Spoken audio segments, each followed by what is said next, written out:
في وقت تتسارع القفزات التكنولوجية بتطوير ترسانة الأسلحة، ما زالت القوات الخاصة وقوات التدخل السريع بعناصرها البشرية أهم وحدات الجيش، وبعض الأحيان تتبع لأجهزة الاستخبارات، ما يضع عناصرها دائما ضمن تدريبات شاقة تتطلب لياقة بدنية عالية وحضورا ذهنيا متقدما للقيام بمهام خاصة صعبة وعالية الخطورة، بعضها ينفذ خلف خطوط العدو. في هذا الفيديو ستتعرف على 3 بين أشهر هذه القوات لدى العرب.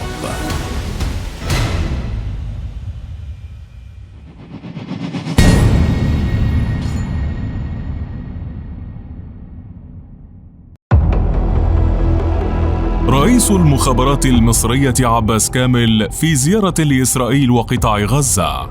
الأضواء مسلطة على الرجل القوي في مصر المكلف بمهمة استثنائية، لكن الحال لم يبقى طويلا هكذا، فالأضواء سرقت من كامل خلال دقائق ليغدو في مركز المشهد رجال حراسات خاصة ضخام وكأنهم تلال متحركة بأجسام قوية وأسلحة متطورة وعدد من السيارات المسلحة يحيطون باللواء كامل ومدون على ستراتهم بالإنجليزية GIS. هذه الإطلالة النادرة لأحد أقوى فرق الحراسة ومكافحة الإرهاب بالعالم تعطي الأهمية الحقيقية للمشهد، فلم تظهر هذه الفرقة المسماة القوة الضاربة إلا مرة واحدة قبلا، وتحديدا على متن طائرة عسكرية مصرية قادمة من ليبيا خلال تسليم المطلوب الأول لمصر حينها على لوائح الإرهاب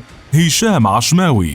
هذه القوات الضاربة نادرة الظهور تمثل جهاز المخابرات العامة المصرية، وتسميتها جيز تضم الأحرف الأولى من General Intelligence Security. معظم عملياتها تحاط بالسرية وتختص بالأساس بمكافحة الإرهاب والتدخل السريع، حيث يتميز عناصرها بكفاءة عالية قل مثيلها. وخلال عشرات السنوات لم يتعد ظهور هذه القوات للعلن أصابع الكف الواحد جراء الحساسية العالية لمهامها وتخصصها في أعقد عمليات مكافحة الإرهاب، إذ لا يتم استخدامها إلا في العمليات الكبرى، خاصة تلك التي تهدف لتأمين وصول شخصيات رسمية أو القبض على مطلوبين فائق الأهمية للأمن المصري بجرائم إرهابية، كما تتولى عمليات الاستطلاع وإجراء بعثات سرية لحفظ أمن مصر.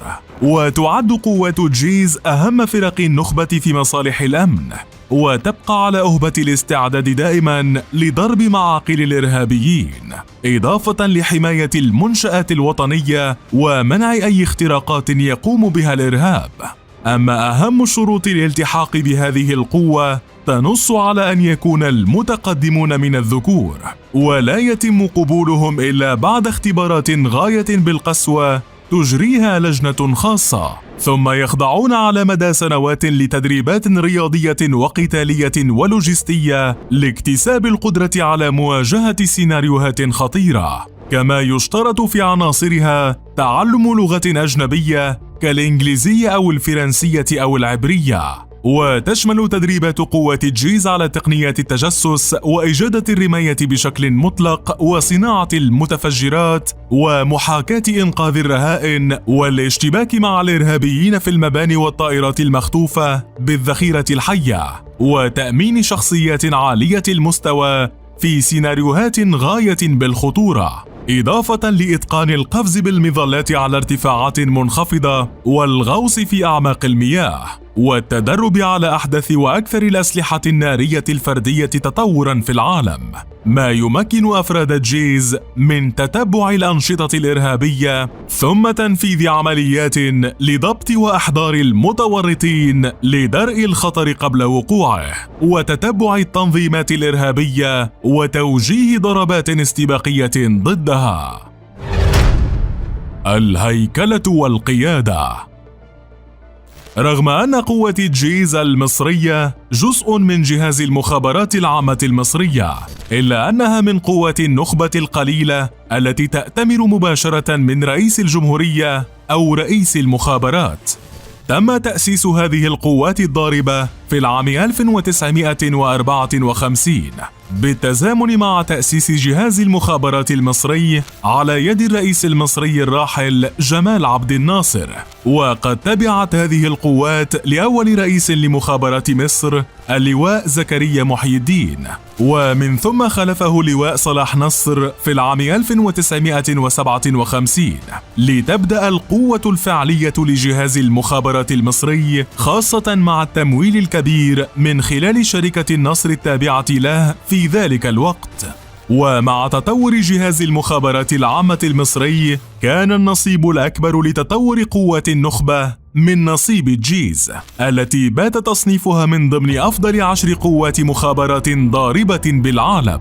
وقد لمع نجم قوات الجيز خلال حرب أكتوبر عام 1973 بين مصر وإسرائيل، حين استطاعت فرض سيطرتها وتنفيذ عملية استخباراتية معقدة خلف خطوط إسرائيل. وقد تعاقب على قيادة جهاز المخابرات المصرية 21 قائدا على مر تاريخها، كانوا هم أيضا القادة الفعليين والمباشرين لقوات الجيز، وآخرهم في الوقت الحالي اللواء عباس كامل الذي يشغل المنصب منذ يناير 2018 وينوب عنه اللواء ناصر فهمي. وأنت هل تعرف قوات نخبة عربية ضاربة تشبه بمهامها وقوتها جيز المصرية؟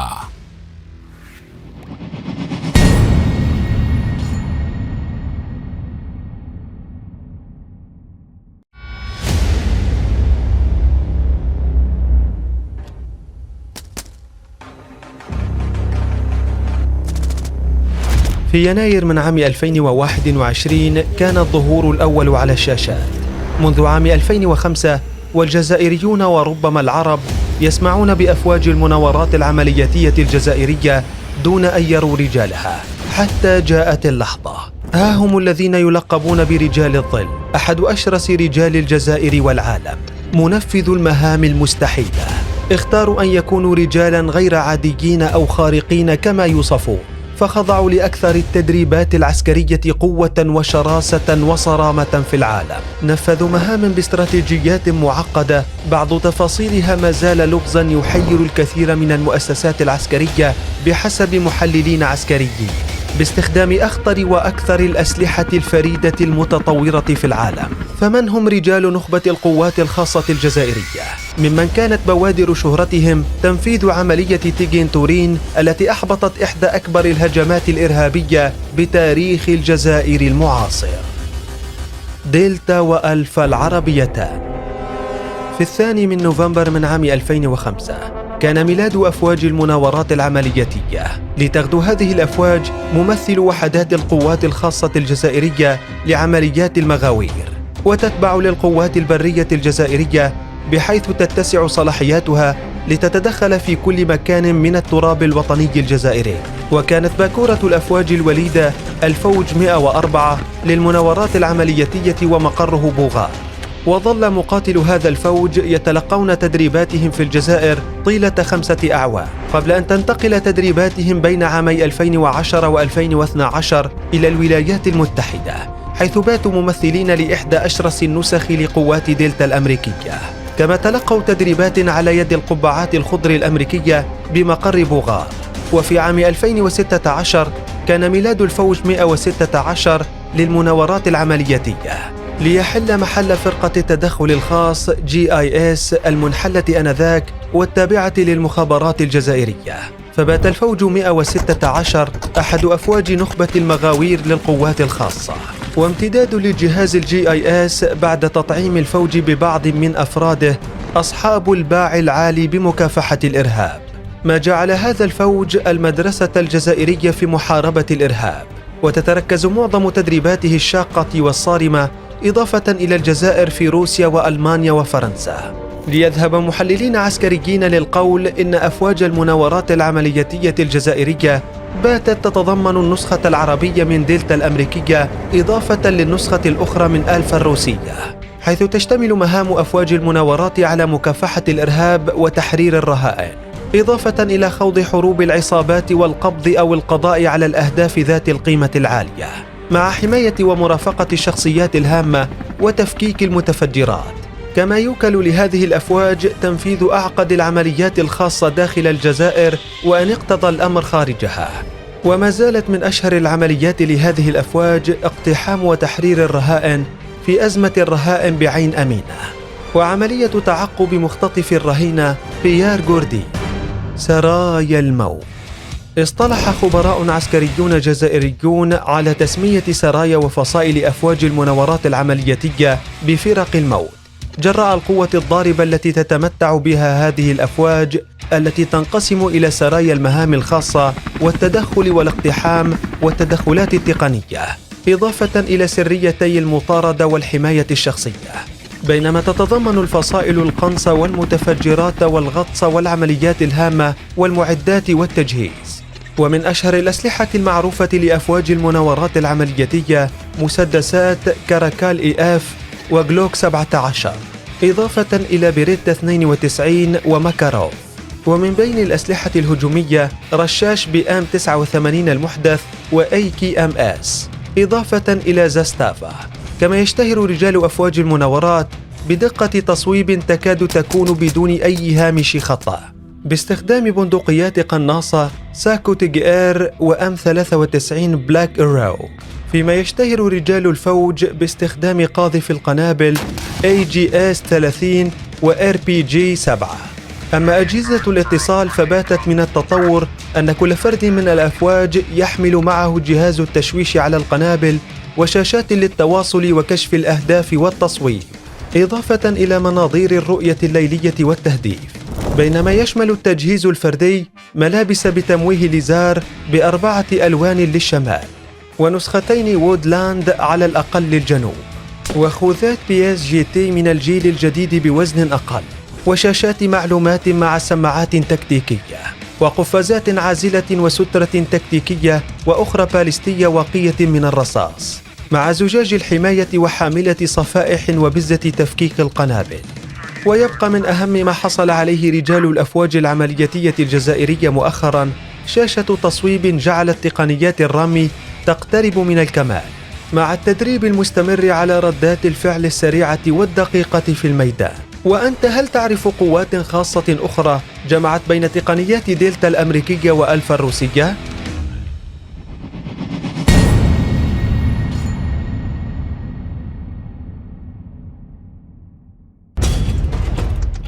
يسمونهم النشام الجبابرة أو النشام الوحوش. في تدريباتهم قسوة وقوة لا يقلل من جبروتها. ظهور الملك أو ولي عهده بين الفينة والأخرى على رأس التدريبات، بل حينها فقط تدور ريح المعارك وكأنها الجحيم.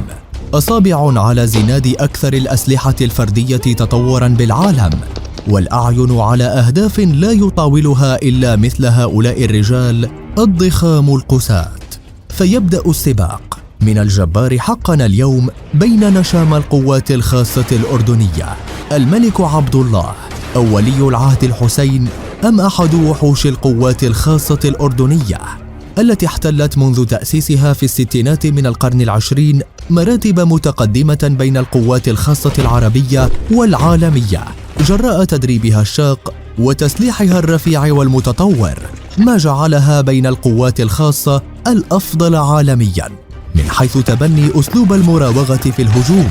ما حدا بمدارس عسكرية وصفهم وكأن كل رجل فيهم يحمل روح الملاكم الشهير محمد علي كلاي، فيحومون كالفراشة ويلدغون كالنحلة، تاركين أعداءهم إما جثثاً أو يئنون جرحى أو مشدوهين من هول ما رأوا.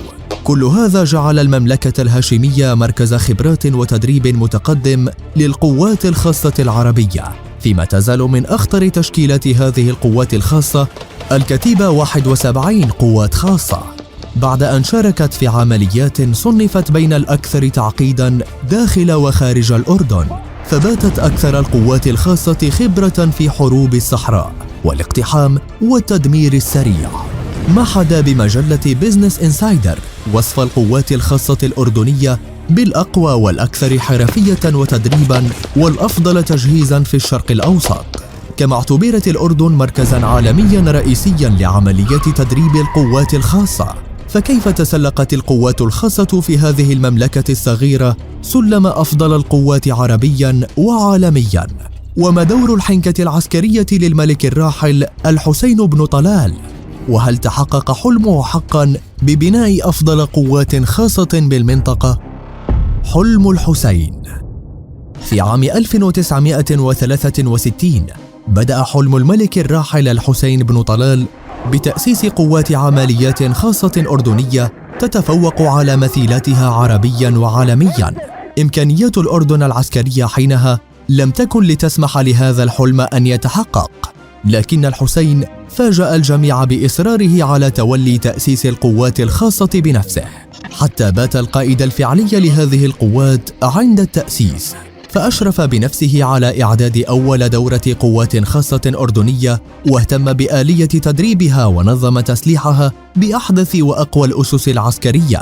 الملك حسين حينها كرس خبرته العسكرية كطيار محارب وعضواً في القوات الخاصة لبناء قوات خاصة تتميز بارتفاع مستوى التدريب والتسليح مع القدرة السريعة على الانتشار والتمتع بقدرات بدنية هائلة مع الاهتمام المطلق برفع الروح المعنوية للجنود. إلا أن كل هذا لم يكن ليرضي الملك حسين الذي أصر على إعطاء طابع خاص للقوات الخاصة الأردنية تميزها عن مثيلاتها، فأرسى أسساً بقيت أهم ما يميز القوات الأردنية وتعوض أي نقص عددي بالجنود من خلال سرعة الرد ومرونة الحركة غير المتناهية، مع وضع هيكلة متغيرة من حيث طبيعة التنظيم بما يتلائم مع المهام المكلفة بها، إضافة لتبني أسلوب المراوغة في الهجوم ما يساعدها على التكيف مع كل الظروف. وبعد أعوام من التطور المتسارع، خاصة بعد وصول الملك عبد الله للحكم، باتت القوات الخاصة الأردنية تتكون من 9 فرق، 4 منها تابعة لقيادة القوات المسلحة الجيش، و2 للقوات البحرية، و3 لسلاح الجو الأردني. وتتخصص كل فرقة في عمليات ومهام تختلف عن الأخرى، كما تختلف كل فرقة عن الأخرى بتجهيزاتها ومعداتها بما يتناسب مع طبيعة المهمة الموكلة لها. وما تزال من أشهر فرق القوات الخاصة الأردنية الفرقة 71 CTB 71، والفرقة 81 وتسمى الحارس، والفرقة 91 المحمولة جواً، والفرقة 101 صناعة الوحوش. مع تزايد مهام القوات الخاصة الأردنية، خاصة مكافحة الإرهاب وتحرير الرهائن وجمع المعلومات الاستخباراتية والخبرات المتقدمة في الاستطلاع المتقدم وحروب الصحراء، مع الاقتحام والتدمير السريع لمواقع العدو خلف خطوطه، إضافة إلى تنفيذ عمليات الاقتحام الخاطف للأهداف المعادية جواً باستخدام الطائرات المجنحة أو العمودية التأمين والحماية للأماكن والشخصيات الحساسة، إلى جانب مهام البحث والإخلاء القتالي وتأمين المواقع الرئيسية لها. كل هذا جعل معايير اختيار رجال القوات الخاصة الأردنية مرتفعة جداً، والأمر لا ينتهي هنا بل يبدأ، حيث يحصل فرد العمليات الخاصة على عدد كبير من التدريبات يصل لحوالي 16 دورة، على رأسها دورة الصاعقة التأسيسية الأولى ومدتها 10 أسابيع، ويخضع فيها المقاتل من كل مرتبات العمليات الخاصة لتدريبات مركزة على اللياقة البدنية العالية واكتساب المهارات الفردية، قدرة على تحمل ومواجهة الصعاب المختلفة.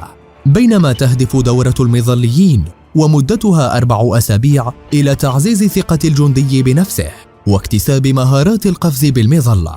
وتعد دورة مسؤولي القفز ومدتها 2 أسبوع أحد أهم الدورات الاختصاصية لوحدة العمليات الجوية، وتتركز حول مهارات التزويد الجوي وكيفية التعامل المشترك مع سلاح الجو. كما يخضع جندي القوات الخاصة لمدة 3 أسابيع إلى دورة التحميل والنقل الجوي بهدف تحضير وتجهيز أخصائيي التحميل بطائرات النقل والطائرات العمودية. ومن أهم دورات الصنف الاحترافية دورة القفز الحر، ومدتها 6 أسابيع، بحيث يتم التدريب على القفز الحر بالمظلات بمعدل 15 قفزة حرة لكل جندي. كل هذه التدريبات الشاقة والاحترافية تتزامن مع استمرار تزويد وحدات القوات الخاصة الأردنية بأحدث الأسلحة وأخطرها والتدرب عليها، إذ تستخدم هذه القوات مجموعة واسعة من الأسلحة النارية أغلبها تصنيع غربي، إضافة إلى أسلحة مصنعة محلياً بمواصفات عالية، ما يجعل المواصفات القياسية للقوات الخاصة الأردنية بين الأفضل في الشرق الأوسط والعالم لامتلاكها. تشكيلة واسعة من الأسلحة الأوتوماتيكية الخفيفة والمتوسطة، مثل الرشاش الألماني UMP من عيار 19.9 ملم، والرشاش الألماني G36C من عيار 5.56 ملم، والرشاش الأمريكي M4 من عيار 5.56 ملم، ورشاش MP5 ومنها MP5SD الكاتم للصوت ومن عيار 9 ملم، إضافة على الرشاش MP5K القصير من عيار 9 ملم. وفيما يخص الأسلحة المسماة شوتغان، تستخدم القوات الخاصة الأردنية رامانغتون الأمريكي من عيار 12 ملم، والمسدس الأردني فايبر متعدد الأعيرة، والمسدس الألماني سيغساور 226، والمسدس الروسي XH بيستول الكاتم للصوت ذات 9 ملم. كما تستخدم القوات الخاصة الأردنية القناصة الأمريكية بيريت رايفل، والقناصة M700 رايفل أمريكية الصنع، وأنواع أخرى متطورة. أما واقيات الرصاص فهي من نوع CPV 720 المصنعة محلياً، فيما تمتلك بعض فرق القوات الخاصة الأردنية قواذف لو 80 البريطانية المضادة للدروع. وما تزال من أشهر وأبرز العمليات التي قامت بها القوات الخاصة الأردنية فك أزمة حصار أحد الفنادق في عمان عام 1977، والعمليات العسكرية السرية ضد داعش داخل سوريا على الحدود مع العراق، إضافة إلى إلقاء القبض على أحد منفذي تفجيرات عمان عام 2005 من داخل العراق. وأنت، هل تعتقد أن حلم الملك حسين تحقق بتأسيس إحدى أقوى القوات الخاصة بالعالم؟